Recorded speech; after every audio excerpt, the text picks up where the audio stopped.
Teman-teman perawat, kali ini saya mau cerita tentang prosedur steril dan prosedur non-steril ya. Nah, prosedur steril vs bersih ini kadang-kadang kita tidak paham sehingga pasien menjadi terinfeksi yang seharusnya kita lakukan prosedur steril dilakukan dengan prosedur bersih atau prosedur bersih tapi kita melakukannya sedikit jorok gitu ya. Nah, kenapa sih kita harus memperhatikan prosedur steril dan bersih?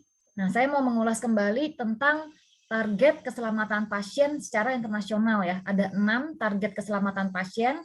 Yang pertama adalah identitas, kemudian kedua komunikasi efektif, ketiga obat-obatan, keempat pembedahan yang benar, dan yang kelima adalah pencegahan infeksi rumah sakit, dan yang terakhir adalah risiko jatuh. Apa sih maksudnya?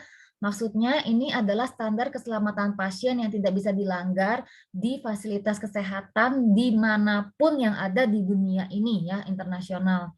Jadi tidak bisa dimaafkan kalau kita tidak bisa melakukan satu saja dari target keselamatan pasien ini. Misalnya obat yang kita berikan salah, nah itu tidak bisa dimaafkan. Atau ngasih transfusi salah orang, itu juga tidak bisa dimaafkan. Atau instruksi dokter tidak bisa sampai dan tidak bisa dipahami, ya itu juga sebenarnya komunikasi yang tidak efektif. Termasuk pencegahan infeksi rumah sakit. Dengan memahami ini, kita jadi paham bahwa tidak ada tempat untuk memaafkan perilaku dan prosedur kita yang menyebabkan pasien menjadi infeksi. Nah, teman-teman jangan lupa ya, nonton seri pencegahan infeksi aliran darah. Ada 5 tahapan pencegahan infeksi aliran darah, semuanya harus ditonton ya. Nah, kembali lagi kepada prosedur steril dan bersih, maksudnya apa sih? Kalau steril itu bebas mikroba, mau bakteri, mau jamur, mau virus, bahkan kalau bisa flora normal pun tidak ada ya, maksudnya flora residual pun sebenarnya tidak boleh ada gitu. Jadi benar-benar bebas dari mikroba. Kalau prosedur bersih, dia bebas dari kuman yang dapat menyebabkan penyakit. Ya, bebas dari kotoran, bebas dari noda, jadi dia bersih. Tapi flora normal tidak dianggap berbahaya.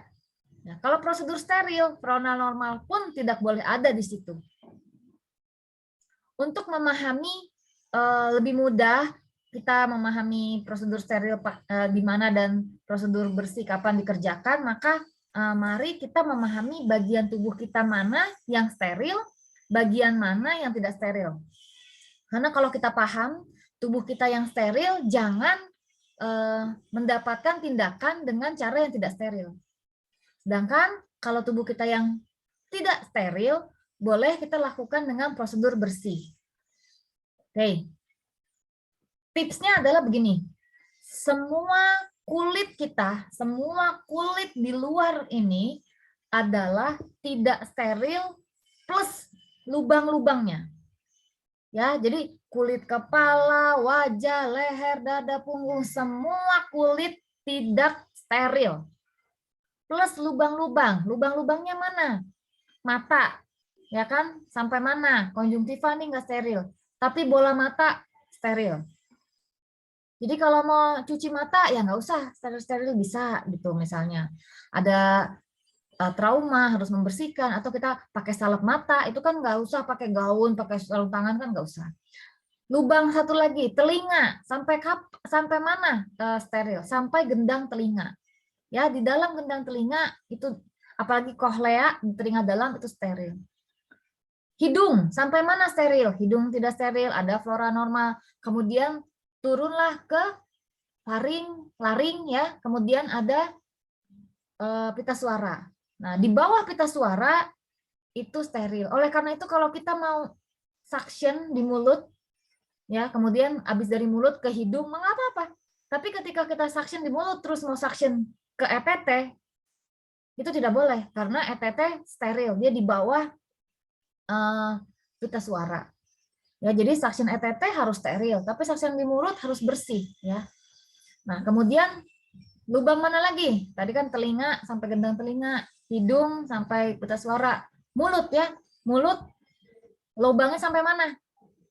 mulut diikutin sampai esofagus, sampai lambung, usus 12 jari, usus kecil, usus besar, anus ya. Semua lubang itu, kita lihat ya yang warnanya kuning nih, semua lubang ini tidak steril ya. Meskipun ada asam lambung di sini, tapi tetap saja tidak steril. Oleh karena itu, tindakan-tindakan yang pakai saluran cerna, misalnya kita mau spooling ya, spooling rektum misalnya, itu tindakannya bersih. Lalu memberikan nutrisi enteral juga tindakannya bersih. Sangat berbeda dengan kita mau melakukan pasang infus, suruh kemudian memberikan nutrisi lewat infus, itu harus steril. Nah, kemudian lubang mana lagi? Di kelamin ada uretra ya. Uretra sepertiga ujung tidak steril ya. Ada flora normal yang berkolonisasi di situ. Sedangkan di atasnya steril ya, yang ke proksimal. Oleh karena itu, kalau kita kurang minum, maka di ujung dari uretra kita bisa terkolonisasi kuman-kuman flora normal dan dia bisa naik ke atas.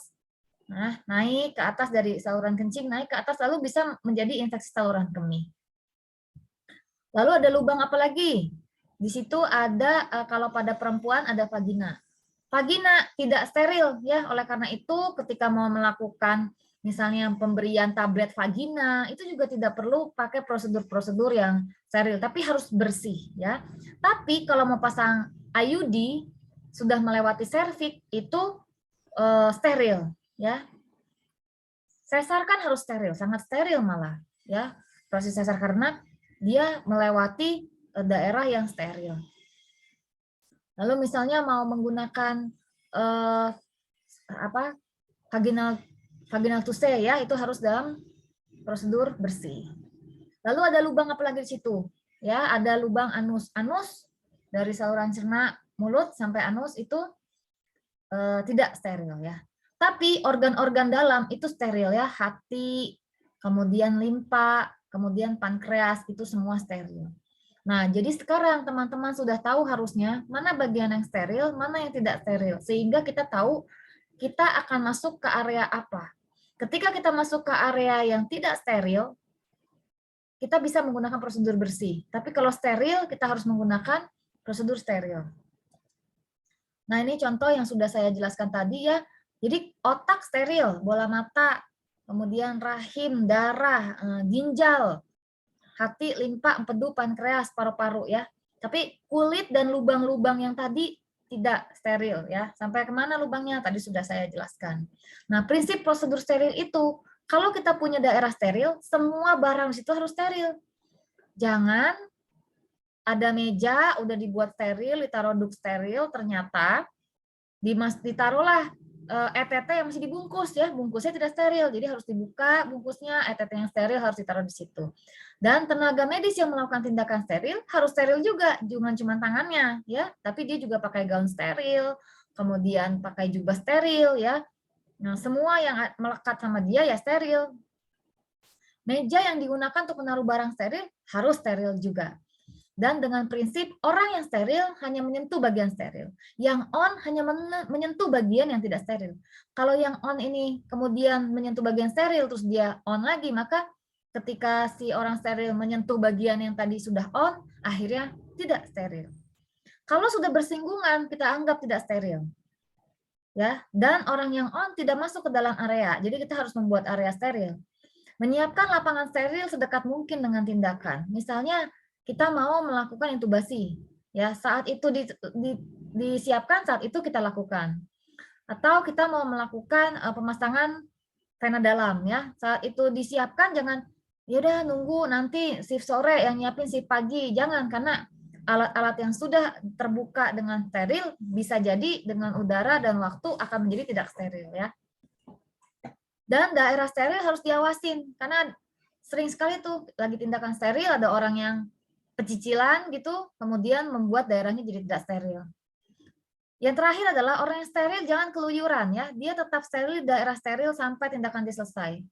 Jadi jangan keliling-keliling, kemudian maka oleh karena itu kalau punya tindakan medis ya itu semua perlengkapannya, senjatanya harus lengkap, jangan sampai saat lagi tindakan kurang ini gitu, akhirnya jadi kacau dan meningkatkan resiko yang steril menjadi tidak steril.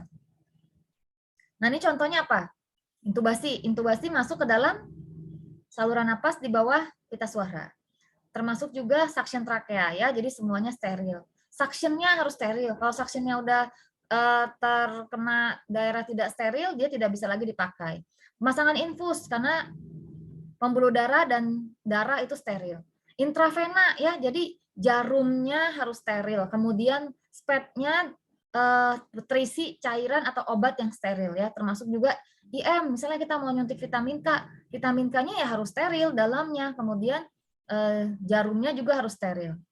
Pengambilan darah ya, ini pengambilan darah jangan asal tusuk-tusuk ya, karena kita menusuk daerah yang steril. Jangan lupa dilakukan asepsis ya. Pemasangan kateter urin. Kateter urin masuk ke dalam buli-buli. Ya, buli-buli itu steril, yang tidak steril hanya OUE. Jadi kalau kita ganti popok, membasuh kemaluan itu bersih. Tapi ketika kita mau pasang kateter itu prosedurnya steril. Atau kita mau menampung dengan urin kolektor ya. Urin kolektor kan cuma ditempel doang di depan kemaluan. Nah, itu tidak steril nggak apa-apa, bersih. Nah, kalau kita mau ganti sirkuit infus, steril ya, sirkuit infus akan masuk ke dalam intravena, termasuk meracik obat untuk disuntik. Nah, kalau bersih bagaimana? Pemasangan NGT, pemasangan gudel, kemudian ada spooling rektal, atau kita memasang oksigen nasal kanul, ya, ganti popok, atau melakukan sonde susu, itu boleh dalam keadaan bersih. Nah, mungkin itu saja dari saya. Semoga kita bisa menurunkan infeksi nosokomial di unit perina.